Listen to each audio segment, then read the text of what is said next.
Skyrim is a world filled with adventure, and from quests, dialogue, and other lines of text found in the game, you can piece together a deep, rich story and great understanding of the world the game takes place in.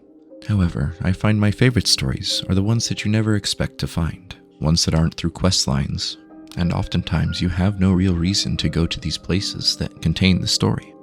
Imagine yourself walking along the main road of the Rift, the golden leaves of the trees rustling in the wind. As you look to the left of your path, you come across the remains of an old shack. There are no doors, so you walk in. You find that it doesn't look abandoned, but you can tell no one's been here for at least 2 days. On the shelves you find ingredients both for food and alchemy. To your left you find a bed, and to the right of the bed, there's a nightstand. On this nightstand you'll find a book as well as a satchel.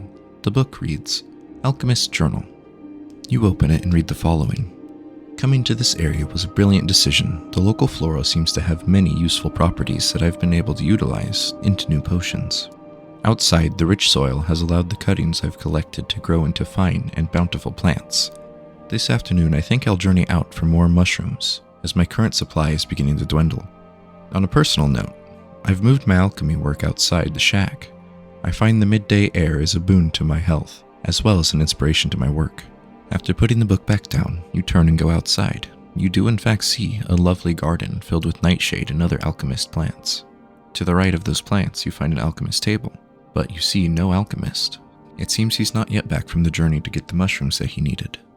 Perhaps you could wait and see if he'd return, or you could go looking for him on your own. You know of a mushroom grove near Falkreath, north of the Evergreen Grove, south of the Half Moon Mill. As you reach the mushroom field, there is a camp set up there. A simple bedroll and a leather tent above it, as well as a campfire that seems to be unlit, with a spit and pot over it. To the right of that, there is a crate with another satchel and another journal, also titled Alchemist Journal. You open it and read. Setting up camp here near this mushroom grove, interested in seeing what exactly is causing their enhanced growth in this area.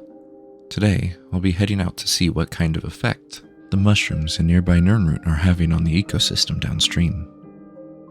You do remember that Nirnroot does in fact have a strange effect on ecosystems around it. Things do tend to grow better and more plentiful in the areas around Nirnroot.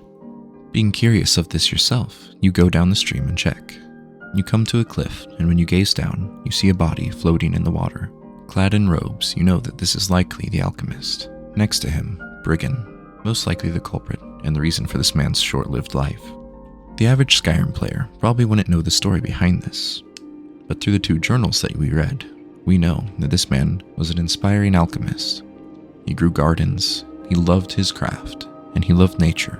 But sometimes nature doesn't love you back, and often sends its guardians out to destroy you, its own source of self-preservation, and a stark reminder that even in the peaceful forests of Skyrim, you must be alert and wary of danger. This is just one of many stories that most people would not find. The average Skyrim player might stumble across the camp, or the body, kill the brigand, and move on, never once stopping to think, did this man have a life before just being a dead corpse floating in the water?